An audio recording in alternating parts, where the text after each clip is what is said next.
Welcome to RPG Book Club, the podcast where we play a little bit of a video game and talk about how it makes us feel. I'm Sam. And I'm Trish.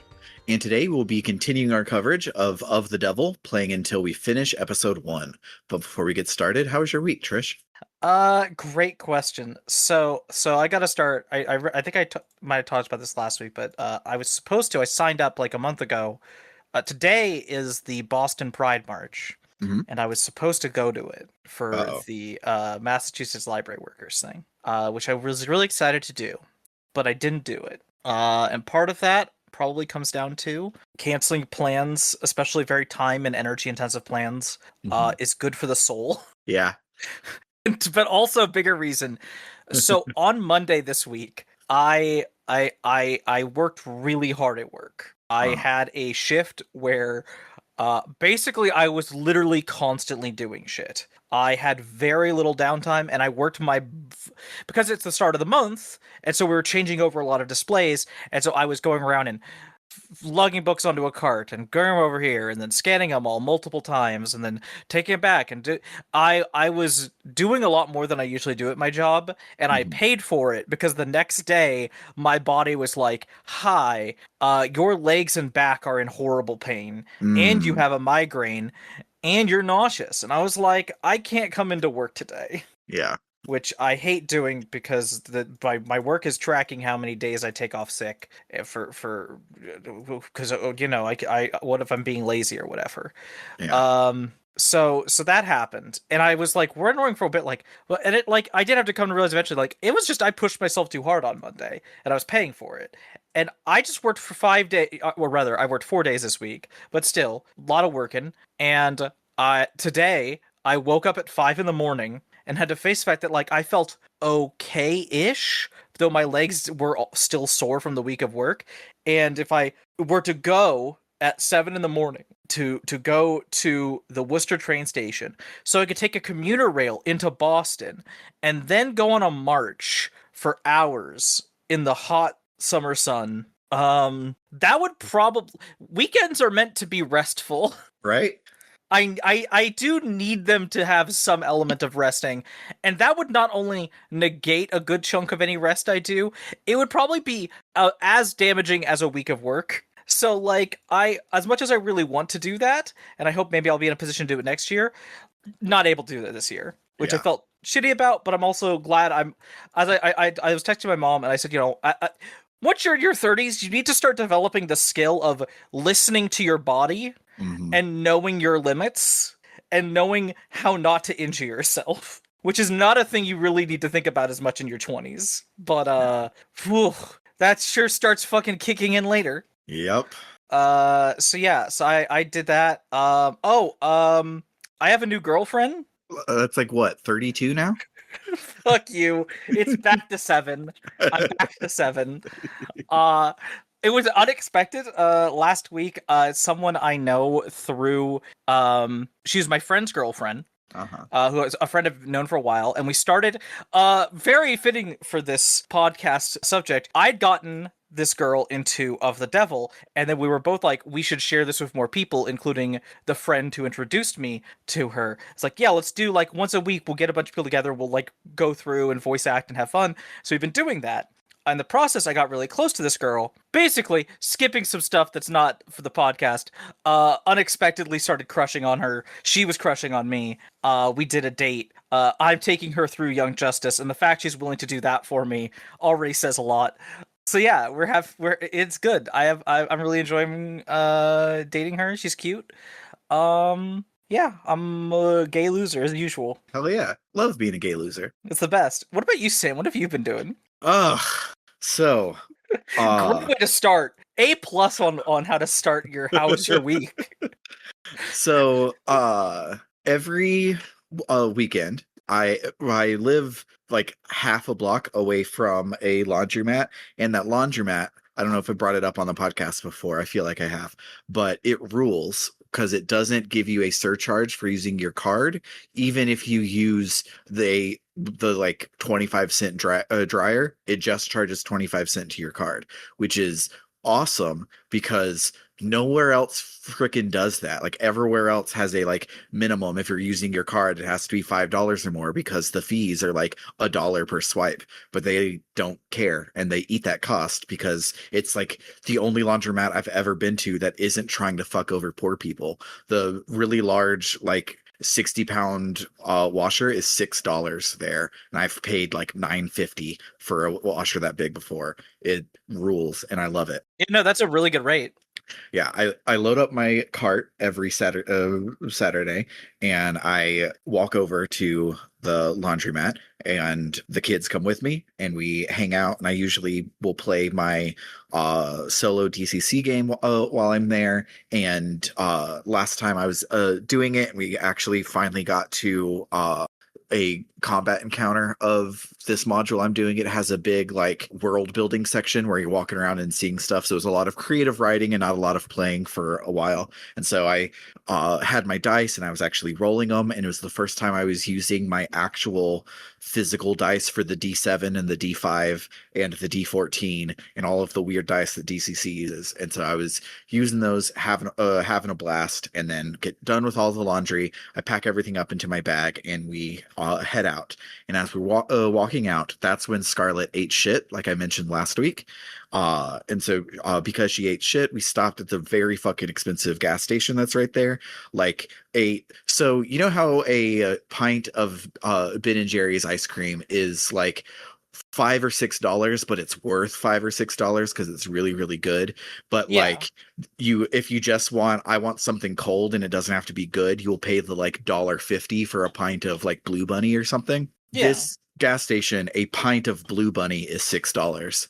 And Oh, in oh, that's a nightmare. like only if I am literally in hell and this is the only cold thing that will quench my thirst will a pint of Blue Bunny be worth $6.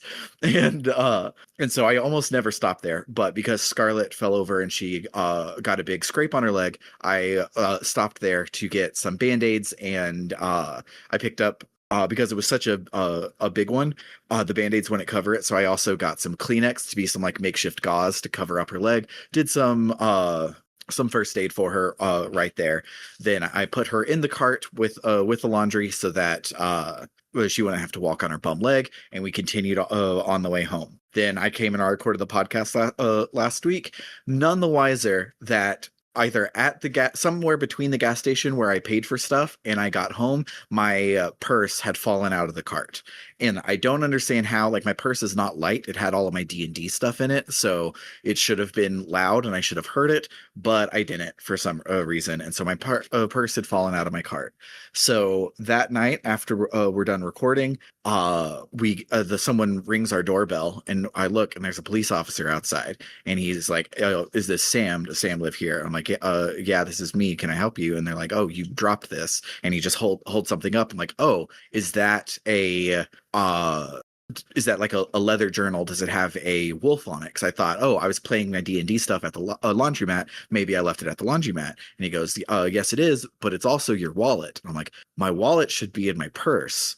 Did someone turn in my purse as well? He goes, no, all we had was the wallet in this journal. And so I went down, and I was like, well, I mean, my D&D journal is something that like I can't easily replace, but like I don't trust the Good Samaritan who called in my wallet. I'm going to cancel all these cards and get replacements anyways. So like, this, ironically, the important stuff they returned, I don't care about, but I'm glad that I got this journal back.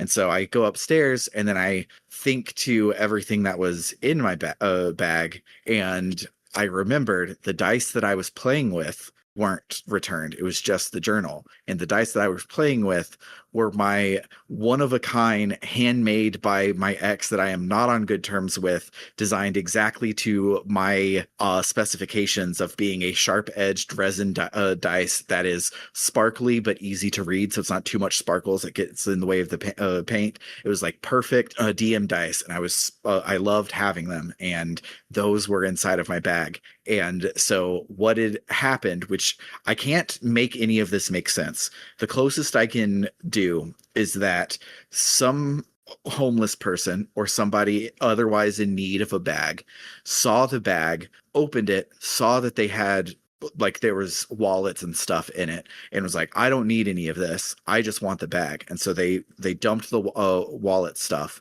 and they left and took the dice with it. And then somebody else came by, saw all the stuff, picked up what was there, and called it in. And that's how it got to me.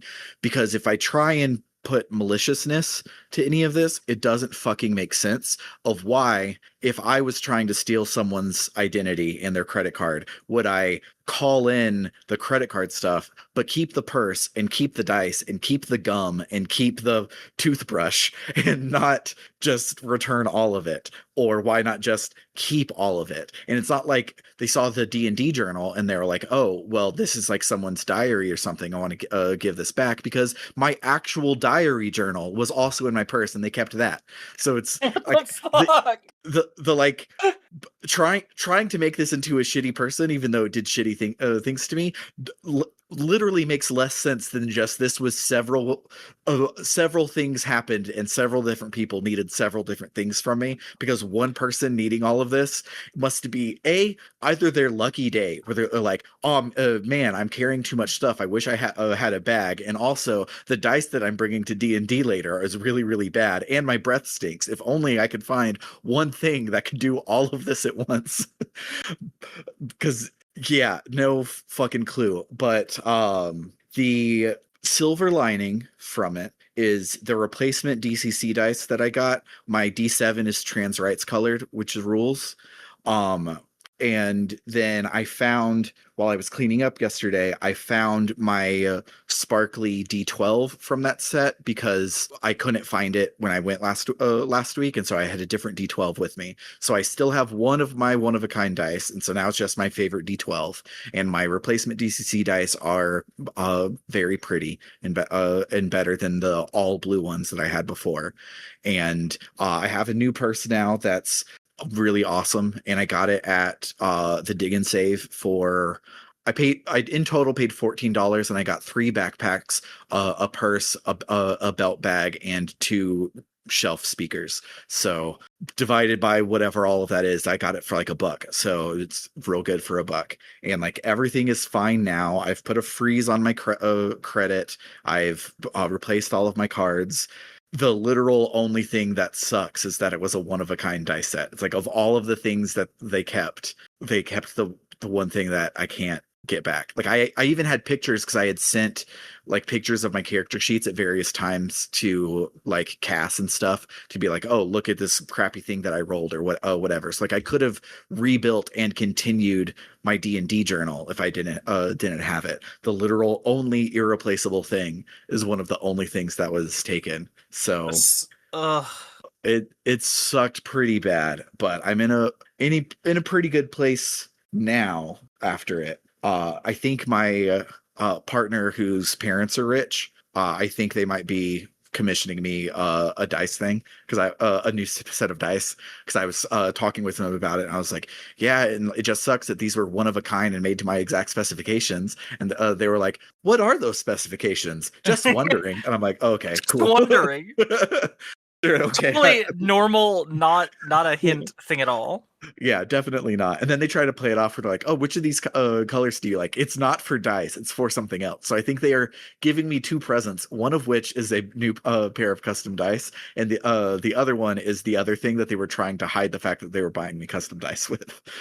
But they're sweethearts, and I love them so much. But the other thing that is worthy is last year it rained every single Saturday of the summer, and I was unable to go swimming with my kids at all the entire time.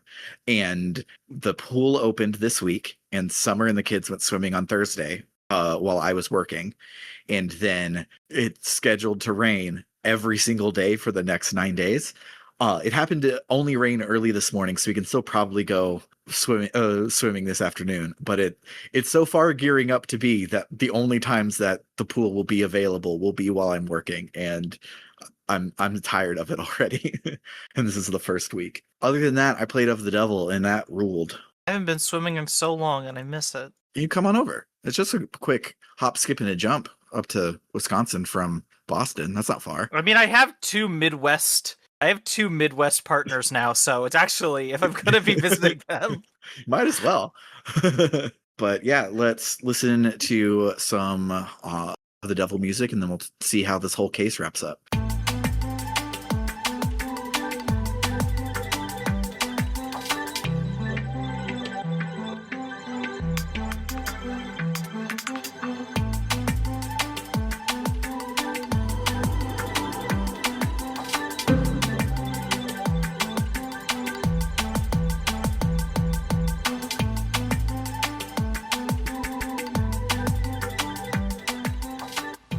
Last time on Of the Devil, we managed to successfully prove that Morgan's friend, David Asher, didn't kill himself. But in the process, we implicated his android daughter Sarah, who is also legally Morgan's property. Oh, and also, now everyone is worried that Sarah's an AI. How are we gonna get out of this one, gang?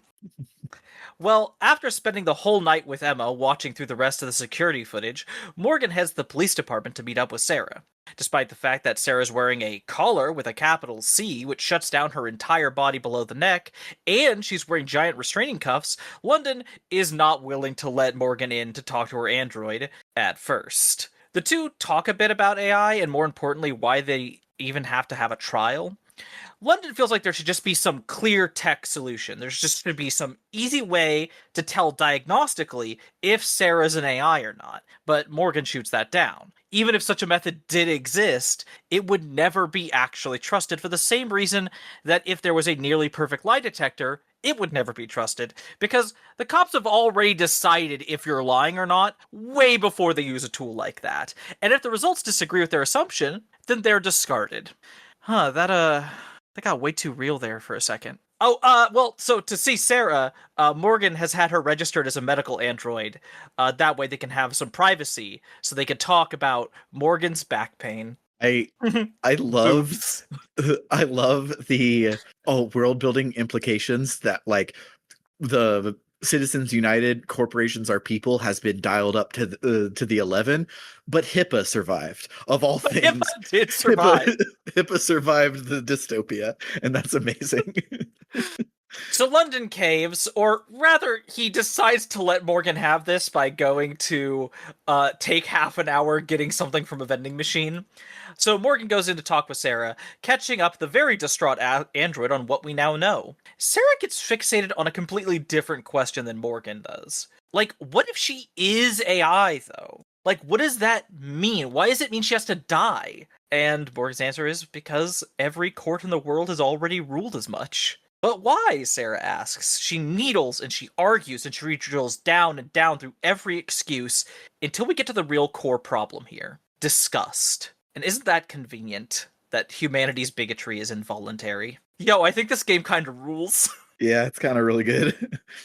Anyway, the two start talking strategy. Morgan's gonna investigate further, try to find some clues on David's death that will clear Sarah, but when the trial reconvenes, Sarah just needs to be as robot-like as possible, because even if she's declared innocent, if she's too emotional in the trial, too human, she'll get killed for that too. Boy howdy. I sure do hope this is a story about how some people, by nature of what they are, have to bottle their emotions and react coldly out of fear of how the wrong facial expression or tone of voice could get them killed. Has nothing to do with our real life, gee golly gosh. Morgan starts her snooping back in David's lab and finds Reyes is there with the demolition squad ready to blow open the door to the panic room, at which point Morgan informs them that she knows the passcode. And so does Emma, and so therefore should the cops. And it turns out these bozos really just wanted to have a chance to use their explosives, which pisses Reyes off. And their explosives, I should mention, require firmware updates. Anyway, once they're in the panic room, Reyes and Morgan search it together, and their hostility simmers in a much lower temperature than normal, as Reyes, info dumps about cars, and she ends up talking about her modded eye after she used it to digitally scan this whole diary in seconds. Oh wait, did I not mention the diary earlier? Sorry about that. Yeah, so the biggest find of this panic room is David's personal diary, which he had kept hidden in a way that required opening a 0-bit note file on his computer to unlock the little secret hatch it was in. Morgan reads through it, and we get some hints about David's life as a young programmer, as an up-and-coming corporate star who's being harassed by conspiracy-obsessed stalkers, and of course as a proud parent to Sarah. that last section in particular is just so fucking bad for Morgan's case. The parental bond would just make it so easy for Emma to twist this into a crime of passion on Sarah's sake. But like, hey, don't worry, it can get worse. It can and it will. Yeah, because Morgan finds a secret strip in the back, a fingerprint scanner that is coded to Morgan's fingerprints. And after scanning it, the diary sends Morgan an audio message onto her phone from David. There's something so gut punching about suddenly being addressed by this figure who we've only seen before in excerpts, in stories, in recorded calls, and now it's so much more personal. So what did he leave this message for Morgan about? Well, so after that one particular stalker that keeps being alluded to, the one who really sent David into a spiral, led to David taking some vacation time, he decided to work from home and just do stuff for fun, to just code for the sake of it, to try and build his own android. And as he started investigating and working on this, he was all working on stuff in Cube, a defunct programming language that was mentioned last week, or 2 weeks ago rather, that predates the tenets. It predates ads entirely. David made helpers to help in his research, and those helpers turned into AI. And then together with David, they made more, and more, and more. All of them alive, all of them brilliant with their own quirks and specialties. All those huge improvements that David put into the Animate 16, turns out most of them are the work of these AI. And together, David and these hundreds of AI together all made Sarah. Or no, they didn't really make her. They grew her. Because the truth of the matter is, Sarah isn't actually an AI. She's something else entirely. She's something brand new. Because while most of her's artificial, it's all human. Her brain is a human brain, but it's made of artificial machines instead of organic neurons. Everything about her is, well, to put it one way, David did succeed in creating a golem. He breathed life and created a true artificial human being. Now, the thing is, he's left Sarah in Morgan's care, regardless of his death, which he did not know was coming, because his work was catching up to him. Eventually, the state was going to come down on him hard for making AI, and he needed someone to keep Sarah safe. Morgan was the best woman for the job, because there was no one smarter, in David's opinion, when it came to people. The message ends, and Morgan wants to throw this diary and her phone into an incinerator, because if any of this gets into Emma's hands, she is fucked 6 ways from Sunday. But the diary was already scanned into evidence, and then was purposefully left in Morgan's hands. If it goes missing, there's no way she can get around that. Mhm. So she needs some more answers, so it's time to head over to Noble Electronics. Very aware that today is not going to be nearly as easy as yesterday. See, now Morgan's the enemy. She is the attorney who brought the state's Eye of Sauron down to fixate on Noble. That's why we have Jess here to save the day again. She loses her ID so Morgan can use it to freely move around without being stymied constantly. Her first stop is to head back down to Quality Assurance and speak to Dawes. He is even more nervous than before, and Morgan doesn't actually have to apply that much pressure to get him to start singing.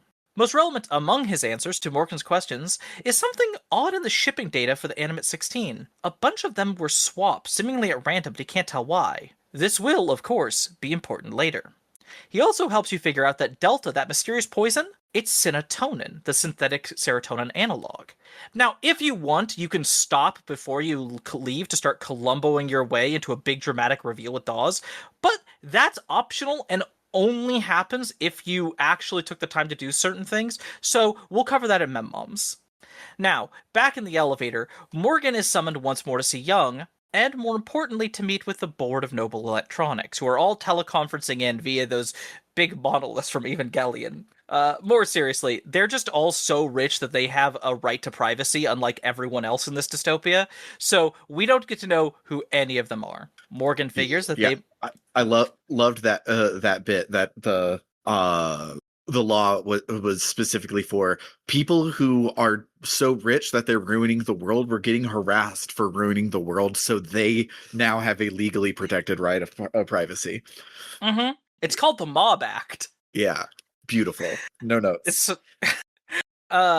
Morgan figures that the board must be undecided on how to actually handle Morgan. Because, like, if she loses, then Noble could face some serious repercussions from the state, maybe even being nationalized. So they could sabotage her to try to cover their own asses, but, like, what if that doesn't help? And what if they help her, Morgan ends up winning, and they can get out of this scot-free? But then what if they support her, and then she loses, and now they're in even deeper shit with the state? So Morgan's recommendation ends up being simple. Spread their risk around. Don't do much to help her or to hurt her. Play along with the investigation, but don't make it really obvious they're giving her anything like a leg up. That tactic proves to be exactly what the board wants, so Jung has to answer all of Morgan's questions, which we get to experience as a round of blackjack. From this, we discover that on the day that he died, David Asher was fired. The process had been in talks for a long time, and David had done something so terrible that Jung refuses to define that they had to fire him. And to prove that it was amiable, she gives us a photo of that day, because they did a photo op.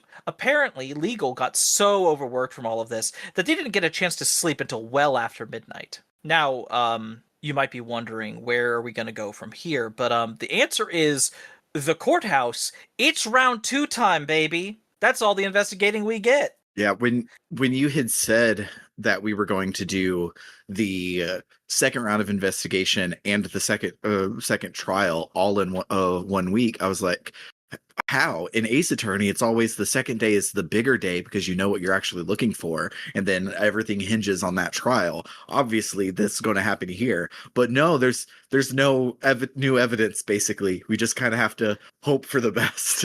I think it's a really fascinating way to do it, because in a very different way from Ace Attorney, where, like you said, you end up on the later days getting tons of new evidence. Here, you get more context. You don't get a lot of new evidence, because the first time around, you did your fucking job and you got what you needed. A thing that is foreign to the attorneys at the Write Anything agency. Very true. Now, before the trial starts, Morgan goes over David's employment contract with Noble and discovers something interesting. If David were to be fired for any reason, and the only reasons listed for why he could be fired are, like, really bad stuff. It's like a list of ways that presidents can get impeached. Yeah. David would get to still keep all of his intellectual property from things he developed while at Noble. But if he just happened to die while working for Noble, then all of that would revert to the company. And those are apparently very, very good conditions for employment. Yeah. Isaac Porter has also shown up for this trial, and we get to talk to him a little bit. And he points out, when we tell him about all this, that, like, yeah, sure, that's a sweet deal on paper, but David never actually got fired, did he? He just happened to die. Our trial starts with the charges being read, or rather the charge, really. Possession of contraband, namely Sarah, in violation of the Safeguarding Our National Digital Security Act. Emma is going to attempt to prove that Sarah's an AI by proving she killed her creator, while we, try to not do that. The first witness up is Detective London, who goes over the facts of the case once more, as they are now understood by the newly revealed evidence. Our first objection is pretty weak, honestly. We just kind of point out he misspoke on the exact actions Sarah took in the footage, but that acts as a gateway to better discuss the prosecution's theory, that Sarah had already poisoned one of the cups when she handed them off to David. Now, Morgan points out that or rather, you can't have Morgan point out. I just know everyone I know has done this. Morgan points out how wouldn't David have noticed the cup wasn't empty, that had a little bit of liquid in it? And B, how would Sarah know which cup to poison? Because she handed them over in a stack. Like, how would she know which one he was going to drink from, which one would be for the guest? This all acts as a stack of those stay or raise choices in a row. And it turns out that asking those questions and raising the stakes is a bad idea, because all of this is really subjective, and the more you raise, the more punishment you will take when Rockford rakes you over the coals by answering all of your questions in fairly believable ways. Yeah, I had even save scum to try and fix it, and you lose points no matter what. You just lose more if you try to be thorough. Yeah, no, that's what I like about this mechanic, is it's one of those things of there are times in these games where you will get penalized no matter what. It's just about making sure you don't bet too hard ahead of time to make sure you don't lose as much. It's gambling. From there, speaking of gambling, it's time to play Jack Black. God damn. All right. I can't read. Yes. Blackjack by cross-examining Detective London.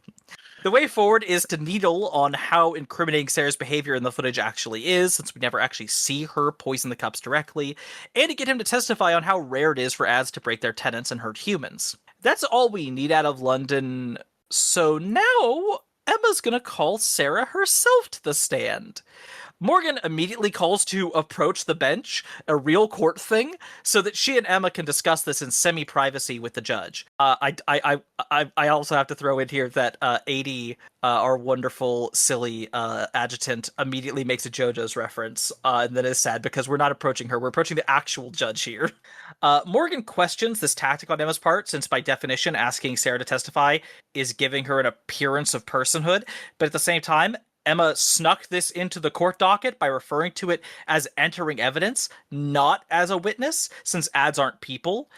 They argue about it a lot, and then Judge Barrows ultimately sides with Emma, because that's what judges do. So Sarah does have to testify. Specifically, she is brought out to read excerpts from David's diary with the hope of getting her to act emotionally enough that it will ruin Morgan's case. Our resident criminal attorney tells Sarah to do her best to act as cold as possible and stereotypically robotic while doing this, but that's made very difficult when Emma gets her to read passages about all of David's feelings for Sarah and how it was to watch her grow, and getting kind of scared of her when he started to notice what she was capable of, as he saw what she was truly, like, her true strength. To cap it off, Emma plays security footage from the basement on the day of the murder, showing that Sarah found this journal, read it, and then argued with David about it, and then stomped so hard she shattered the floor.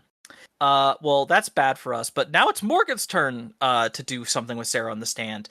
And after considering her many possibilities, Morgan opts to have Sarah read from a different section of the diary, namely the story about David and Jung, about their victory early in their careers and the tradition with the red solo cups. Morgan then explains that what seems like malicious poisoning, according to the prosecution, is actually just Sarah remembering the tradition because she just read about it, and then calling David back to make sure he didn't forget the cups.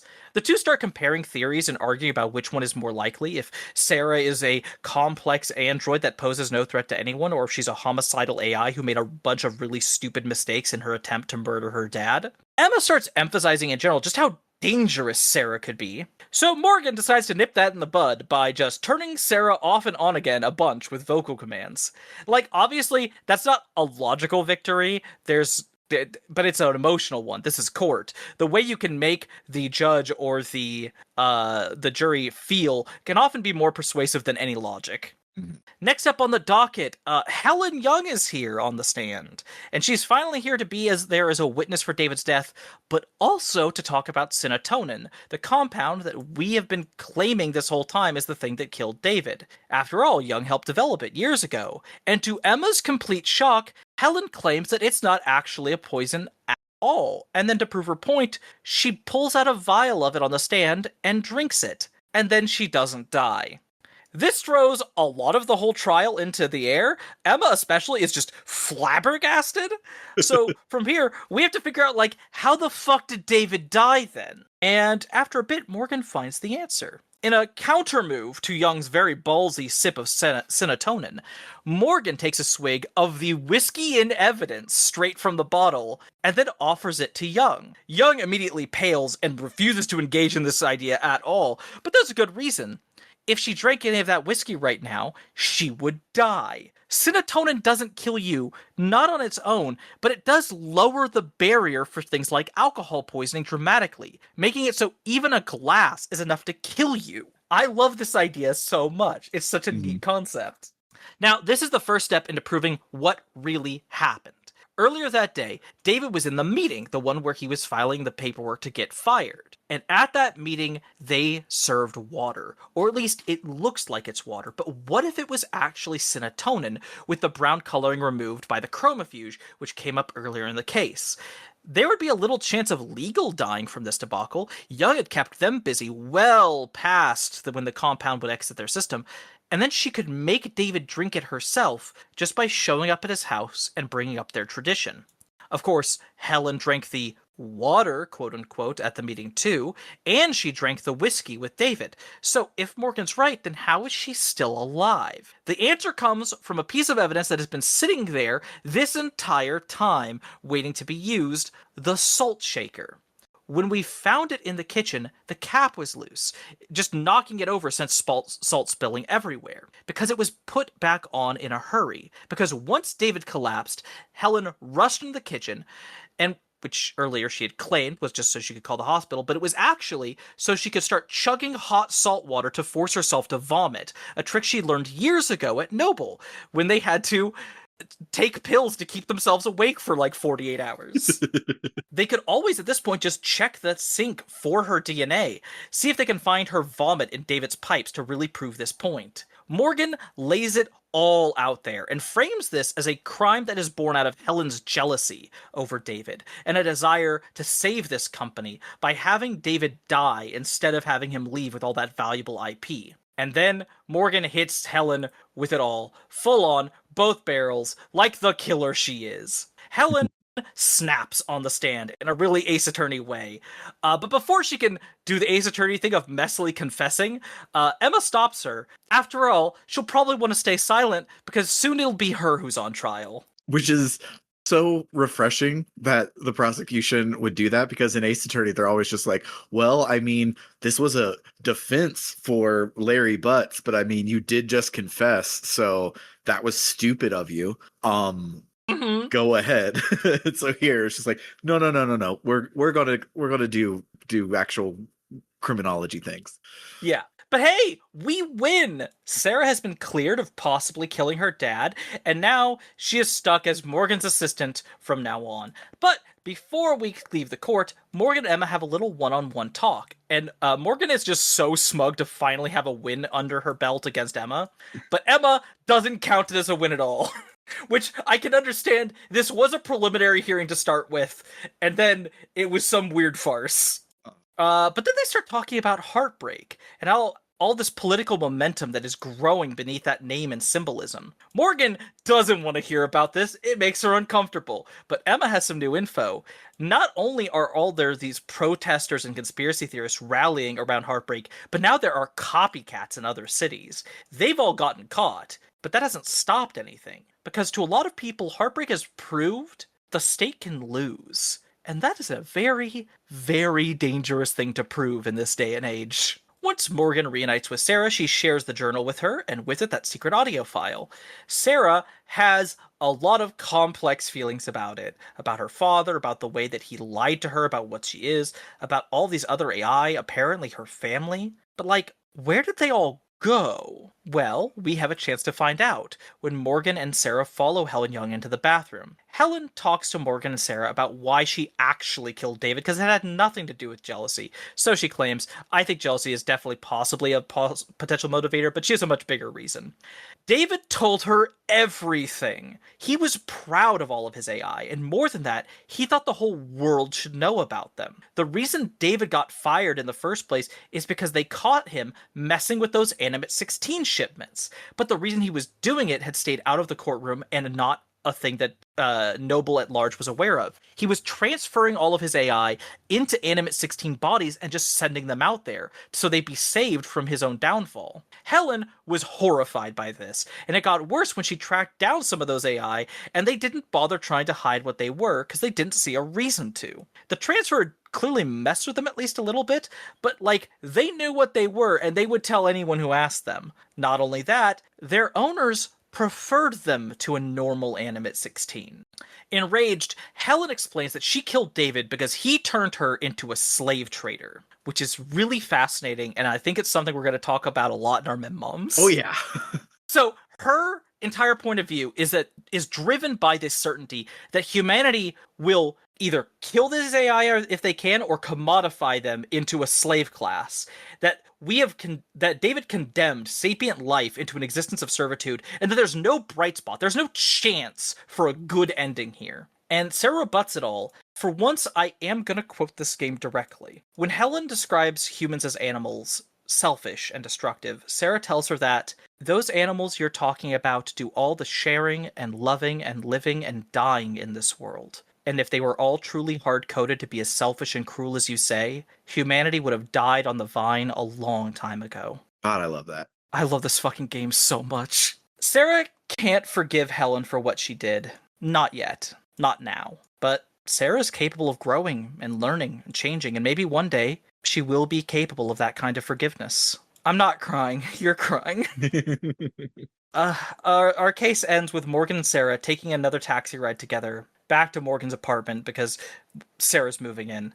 Now we finally get to learn what was the favor that started all of this. It seems that some time ago, the stalker, who we kept alluding to throughout this case, the reason he was such an issue is he went a lot farther than the other ones who were terrorizing David. He didn't just follow him and threaten him, but he threw a jar of piss at David. That night after that happened, David went to Morgan's house with nowhere else to go, because the police were not helping him at that point. Morgan decided to go out for a walk and found his stalker. She spun him a story, something he would believe, something that fed his conspiracies, and then she led him out to an industrial incinerator. Morgan tells Sarah that she just scared the guy, but no, in truth, she killed him, and his ashes are now feeding the ocean life around the city. Later, the police ended up coming by to ask David about where Morgan was that night, because they're investigating the stalker's disappearance, and David covered for her. Sarah takes all of that in and decides that while her father may have decided that he trusted Morgan,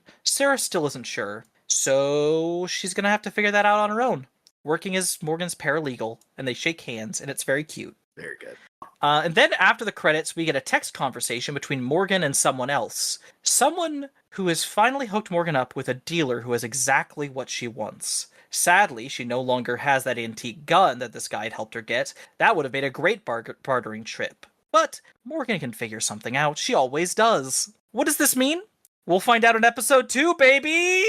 But for now, our memorable moments.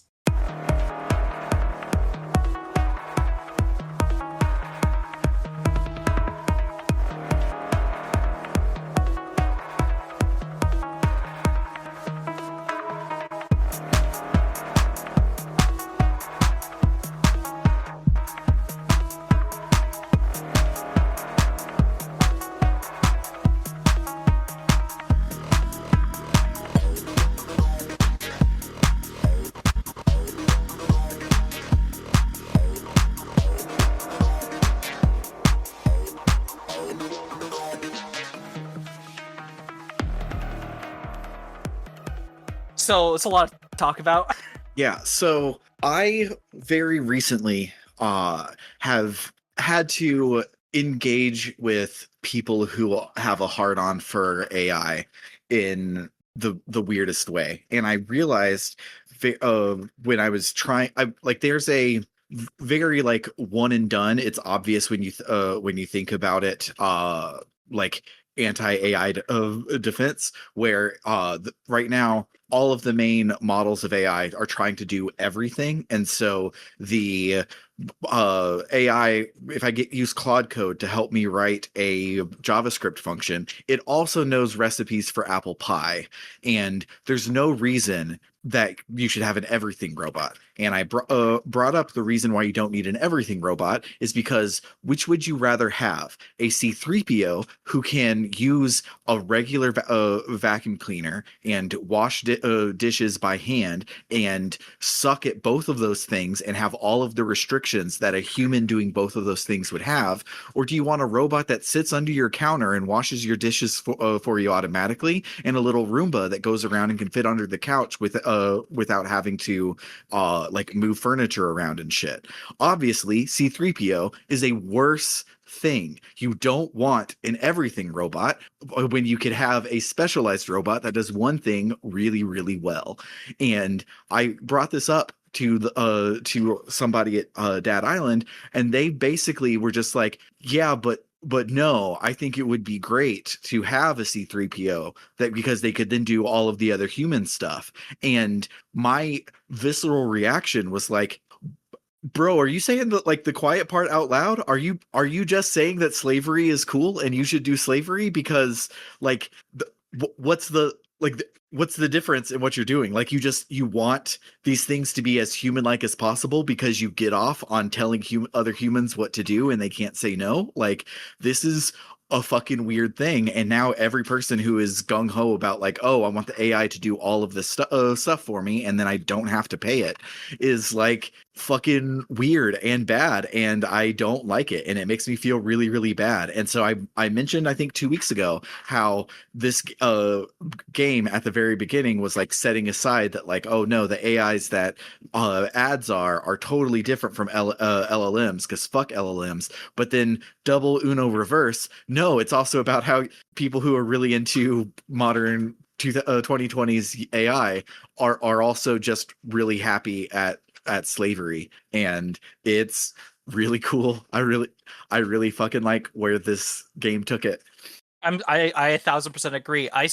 Especially I find it so fascinating when you have on the one hand the conversation Sarah and Morgan have in the police department about why is it bad if she's an AI, and I truly love how it's handled. I love how Sarah deconstructs every argument that is used in that way of like, well, you're dangerous. You could hack the nukes and make them. It's like, yeah, there are people who could do that. There are human Yep. beings who do that, and unlike me, they can have incentive to do that. Yeah. I don't have that. And it being like, well, we don't want to. You can outcompete us, and it, her Yeah. Okay. and her just being like, we're not sharing an evolutionary niche. I don't need I don't have the same needs a human does. Why would I outcompete you? It doesn't make any sense.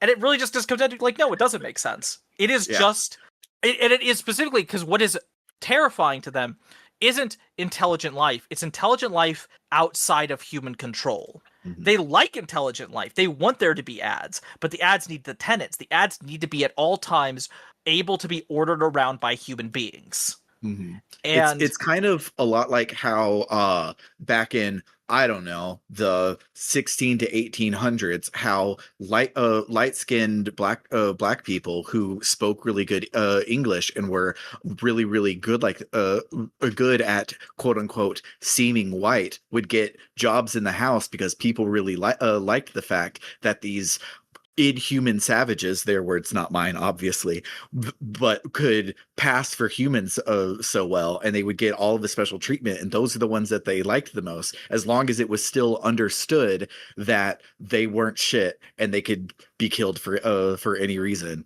etc., etc. And it was kind of exactly this whole thing where they yeah, no, it 100% is. It's this idea that like if we give them the room to be able to shake up their place in society, what if they do, and then what if they overthrow our whole system and we're not in control anymore? And it's like that's just what slaveholders worried about. yep.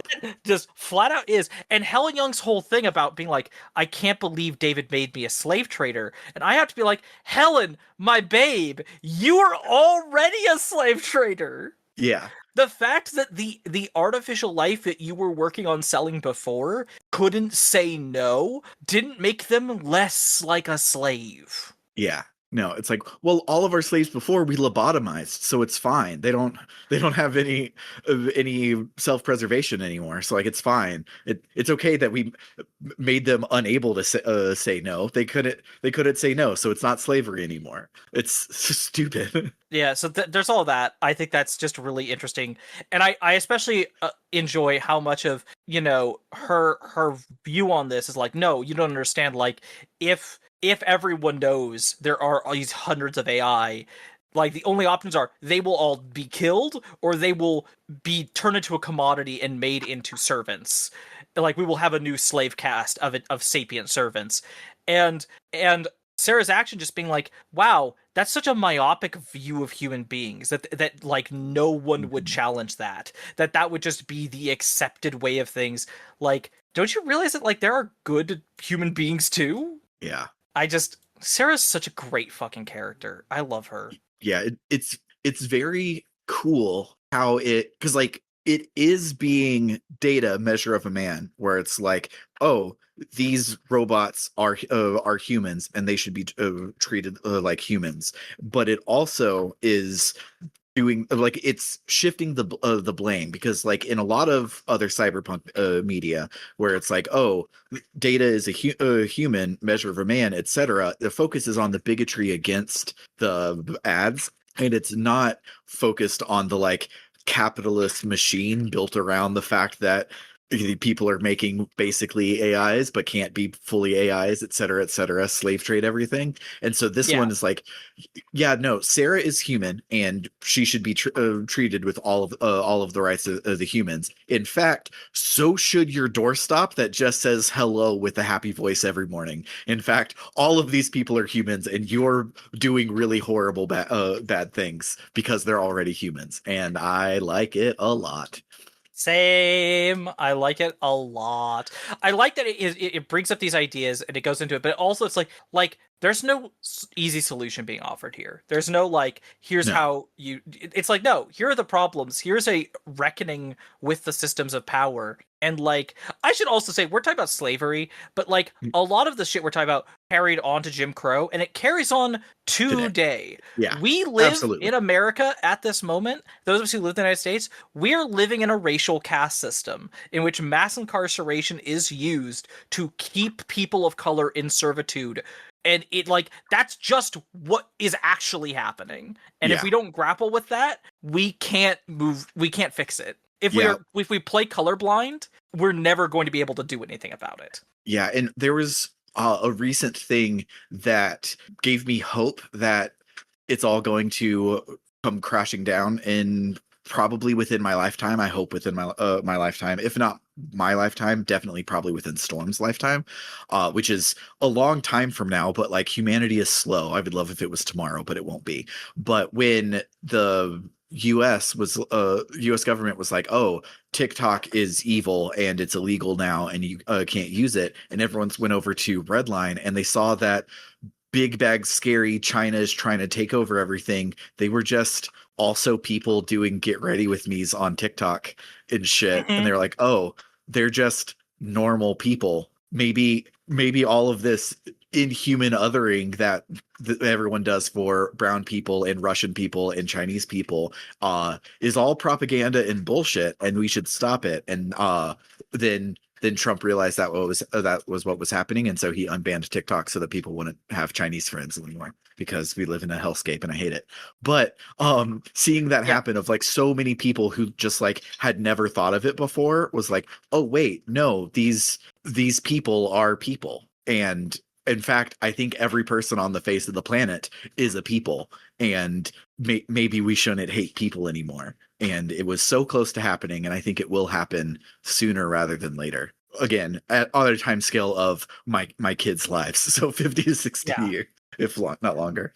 But In general, what do you think about Helen Young as a antagonist as our real killer? um, I like felt for her Yeah, up same. until her real response. Like her real response made everything, like it made the case and the game all click and come together, but it specifically made Helen into an evil person. Like if she was just a protect the bottom line, that sort of stuff, like her perceived motives in the trial, it would have been like you did a fucked up thing, but you did a fucked up thing that like the average person on Columbo does, Yeah. sort of thing. It's like, yeah, I could see you were put into a shitty situation and you used the shittiest way to get out of it, but like I could see how you get there. But then when she revealed, she was like, no, no, no, it's because I didn't want people to realize that my entire existence is built on being really, really shitty. It's like, oh no, you're just a shitty person now. And I don't know what that makes me feel about her in general. Because the problem with like villains is a good villain you hate more. So does this making her a better villain make me hate her more or like her more? Because the it's the Invader Zim quote of you made the fires worse or better. And that it's like that with villains. We're like, yes, she is a worse villain. So that does that make me like her as a villain more? I have no idea, but I do think that she is straight up evil and not just a bad person put in a shitty situation in which their worst tendencies come out. I think she's Hmm. just a horrible, horrible person. True. I do think it's a really interesting thing we haven't brought up in our coverage so far. There's a whole thing of like like the whole idea that she was jealous of David, I definitely think, again, as I said in my notes, like I do think she was at least a little jealous of David, but like Mhm, more than that, it's there's a very fascinating like misogynistic aspect of what's happening. mhm, Like there's a point where it comes out because like she has a doctorate. She is mhm, also a doctor. She's a chemist. She helped create serotonin, but she asked everyone to call her like Miss Helen Young instead of Doctor Helen Young, mhm, and it's because she used to insist people called her doctor and no one did. mhm, And so now she tries to turn, like being like, no, no, actually just call me Miss into like a power move. But it is just like, but like David never had to ask anyone to call him a doctor mhm. because he was a man, or at least appears to be a man. The question on if David was an egg, there's a lot of discourse on that. I definitely think there's some big, heavy egg vibes going on So there. again, probably is because every single trans friend I've ever met has said that I am an egg, and I see myself in David a lot, so he's probably an egg. I don't think, for just for the record, I made this joke at Cass's Memorial Day barbecue that I'm so apathetic gendered that like I can't be trans because what would I trans from? Question mark to Spanish upside down question mark. It doesn't make sense for my worldview for me to trans anything. So like I can't physically, or not physically. That doesn't, you know what I mean. I can't I know what I you mean. can't I be get an what you mean. egg. There's no opposite to a gender doesn't have an opposite gender, not really. Yeah. And Or so gender apathetic doesn't have really an opposite. yeah, and so it's like I can't actually be trans, but every single one of my trans friends says that I'm eggy, so it doesn't surprise me that that's I the mean, reason I for mean, data. I've never said it to you, but you are a bit eggy, my dude. But yeah, no. Also, there's an interesting I think I saw where someone pointing out that I brought up in previous episodes, David has some Jewish coding to him, Hmm. and Helen, her last name is Young, which is a German Yeah, Young with a surname J. with a J, and the fact that a German woman killed a Jewish guy could have some possible things you could read into that. And I would only bring that up because there's also interesting parallels in that way in the next case, but Hmm. we'll get to that someday. Yeah. Let's see. Oh, let's also, because I alluded to this in there, but so I really enjoy the thing they do with Dawes here, because Dawes is very much like he is Hmm. truly like the Ace Attorney. Like he is a guy who is here possibly as a red herring, but mostly just as like a dude to exist and to help us Hmm. learn stuff and to fill out the cast.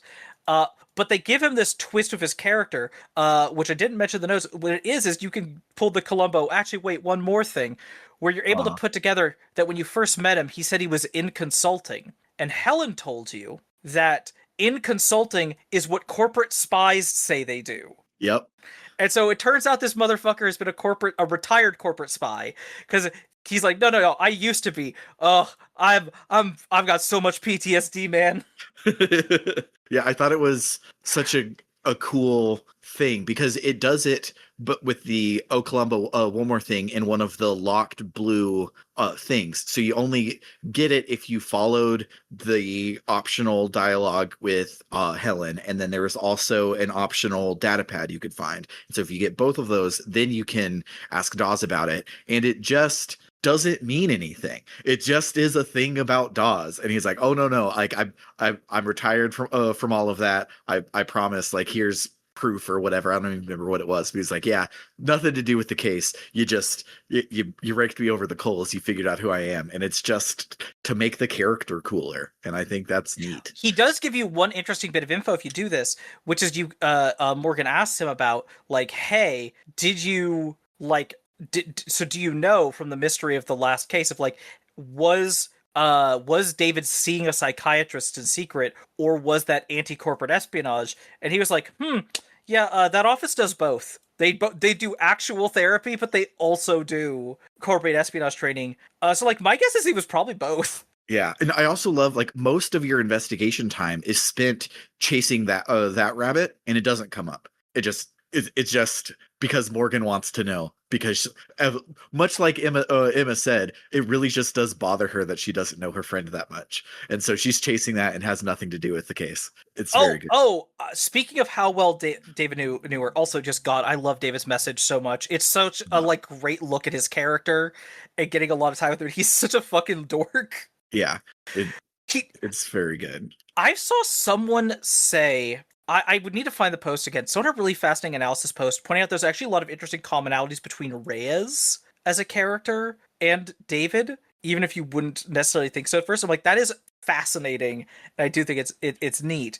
But my bigger thing there is that there's a thing he says in his record, no, not his recording, in the diary. He says Uh-huh. it in the diary at one point where he says, if you the trick to understanding Morgan is to ignore everything else and look at her eyes. Hmm. And this is the first like in-text clue you get about a trick they do with Morgan's sprite, which is Uh-huh. every sprite she has a version with red pupils and a version with just pure black pupils.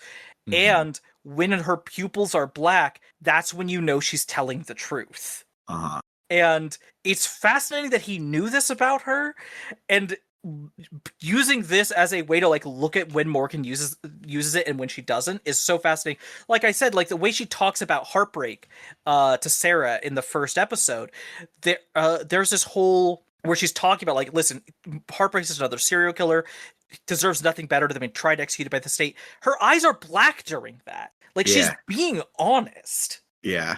It's so good. I love this game. So for some silly mim moms instead of thematic Yes, digging yes, in mim moms. So please. when Morgan is talking with Sarah in the detention center or whatever, uh, she brings up how like, oh, they don't have to prove that she's not an AI. They have to prove that she didn't kill him, and then the AI question can't come up because it's nothing. And Sarah's like, the devil's proof, and it comes up in red text, and Morgan's like, where'd you learn that, and why'd you say it that way? And then you get a blip on the top of like term added to your dictionary for devil's proof, and you go and you read it, and it talks about what the devil's proof is, and then at the bottom it goes, users also searched for which is real, which is fantastic. No notes, Well, great. the thing is, I've been informed that is all a reference to Umaneko. Yeah, it is. That's what I was going to say. Is Okay, it's yeah. all Umaneko, because the speaking in red text is a thing that they do in Umaneko. So if you haven't read the manga or the sound novel, slight spoilers for the end of the first episode, but it turns out the actual story is a game of chess, quote unquote, between a witch, Beatrice, who says that witches are real and this case was caused by magic, and Badler, who is a who argues for the side of logic, and he goes, no, magic can't possibly be real. Somebody killed these people, and I'm going to prove it. And so they then have a game of back and forth over a god awful long number of volumes, and one of the clues that they give the reader, and also in also Battler, in the meta game of trying to figure out what it is if Beatrice says anything in red text, it's true in all versions of of the story. And so red text is the truest of truths to help you figure out everything. And so when Sarah says it in red text, which also only makes sense if you're reading it in the manga or reading it on the screen, it's not something people can say out loud. So the fact that they also leaned into it of, why did you say it like that? Like what is speaking in red text mean? And so Well, then the people also searched for which is real, which is the whole point of Umineko. It was yeah. very, very good. I'm so glad that I forgot that you've read Umaneko. I Yeah. need to still so badly. You The absolutely do. I still haven't read the sound novel, so I don't know if the extra belaboring of every point that Rikishio 7 is known to do in the sound novel versions of his stuff, I don't know if it makes it better. It does, I think, make Higurashi better, but I don't know if it makes Umineko better because I haven't played it. But the manga is fantastic, and also the sound novel doesn't tell you the answer at the end. It just leaves it up for you to fill it in. And in the manga, they were like, okay, if you've gotten this far, you deserve to at least know if your guess is right or not. And they tell you the answer at the end of the story. So big recommend for the manga version. It's very, very good.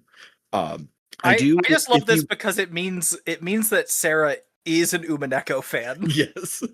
Um, speaking of Umineko, one final thing of if you are going to read the manga of Umineko, make sure you read the Yin Press official version because, as you could probably guess, a mystery story that hinges on if certain words are spoken in red or not does not need a random person fanlating it on the internet. So, absolutely do not use an LLM to read it raw. Do not use a fan translation. Even though a lot of fan translators are really good, the official translation had to go by Ryukishio 7 for him to approve it or not. So it's actually doable in the official and not in the fan translation. So make So it's a sure. Fate Stay Night situation. Basically, it's a Nana situation as well, where the official is just that much better than the fan translation, and it's one of the things I can point at to be like, localization is a job, and the people who do it for money are good at it. Actually, stop Yes. being against dubs and official releases. Agreed. I was also gonna say, the character you mentioned from Moon Echo, Beatrice, I'm aware, what was one of the influences on Morgan. Yeah, Which from everything I've seen of the character, yeah, obviously. yeah. The random screenshot I have up to talk about my next memorable moment is Morgan's like laughing. Of course, I'm not a serial killer pose, which is it's one of Beatrice's main poses from the game. So it's So good.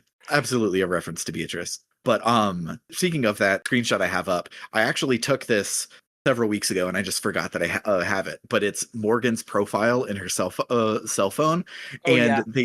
they do a thing that I do on my CV so that I can get jobs. It's because I have a film degree, but at Baylor, the film department is in the communications department. So I have a Bachelor of Arts in communications colon film and digital media. But on my CV, I changed that colon into a comma. So it sounds like I have a Bachelor of Arts in communications, film, and digital media, but that's not what it You is. mean criminal, comma, Comma, defense defense attorney. attorney. Yes.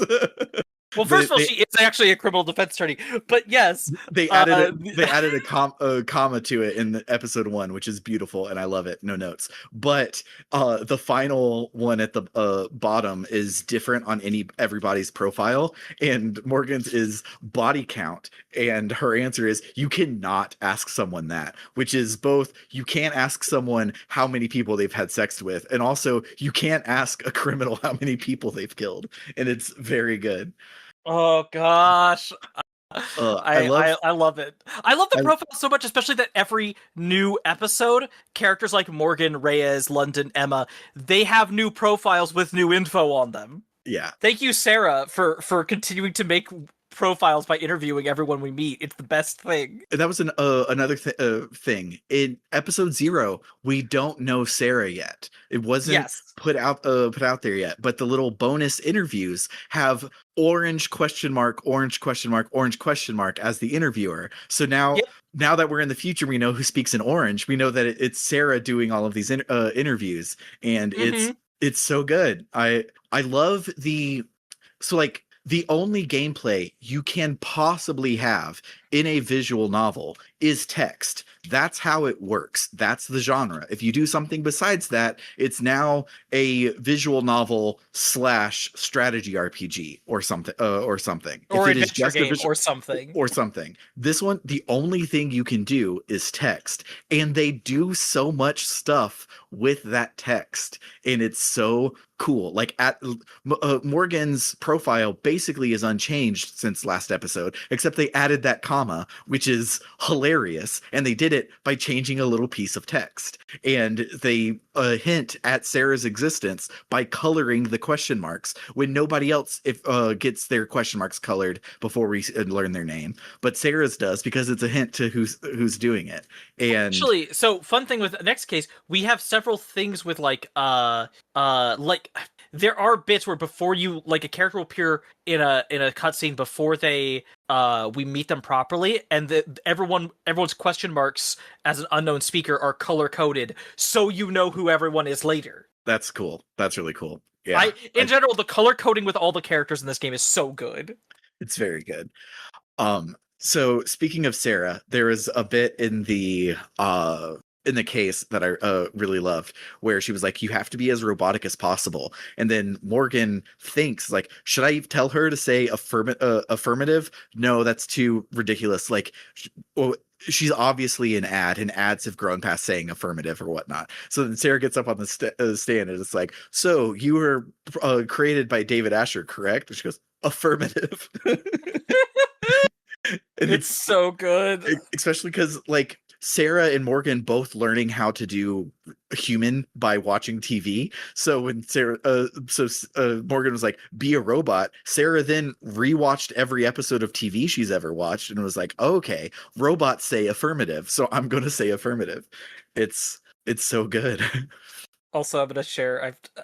There's I can't remember when you get this, but this like CG thing you get at the end of the case for Sarah subjecting Morgan to movie marathon Yes, and in it's the apartment. It's so cute. yeah. That's just the end screen, which is Yeah. very good.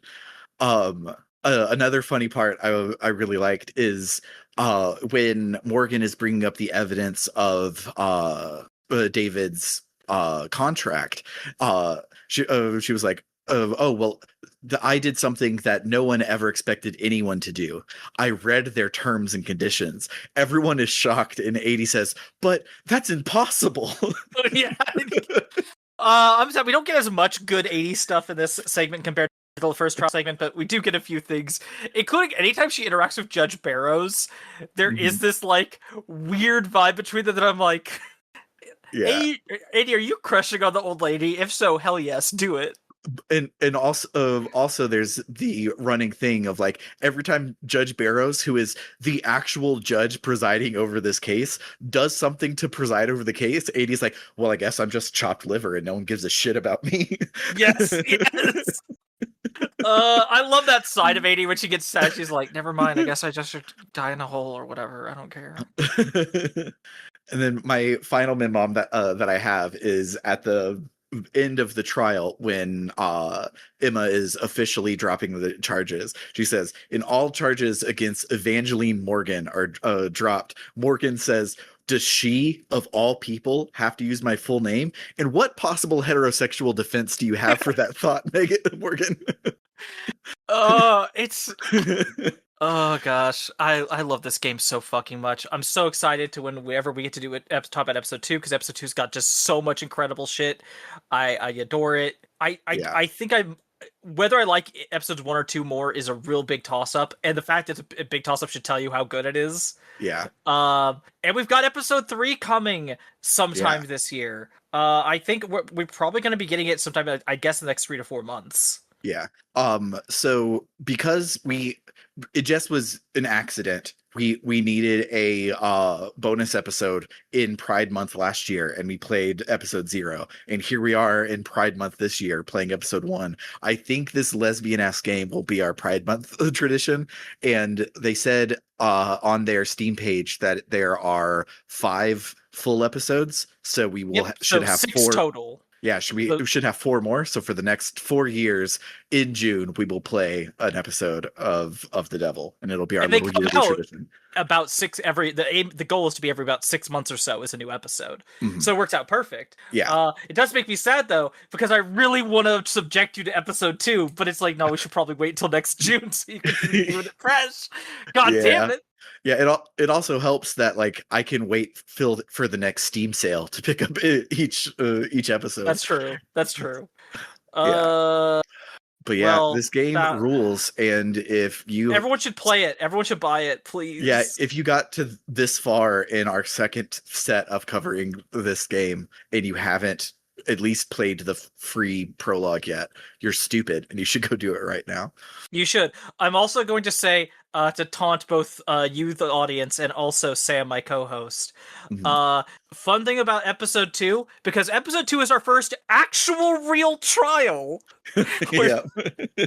uh, there are a bunch of new sprites and shit. For Morgan Mhm. and Emma that are really cool, but more importantly, they each get their own Ace Attorney ass sort of theme music, and they Hell yeah. both fucking rule. Hell yeah. Can't wait.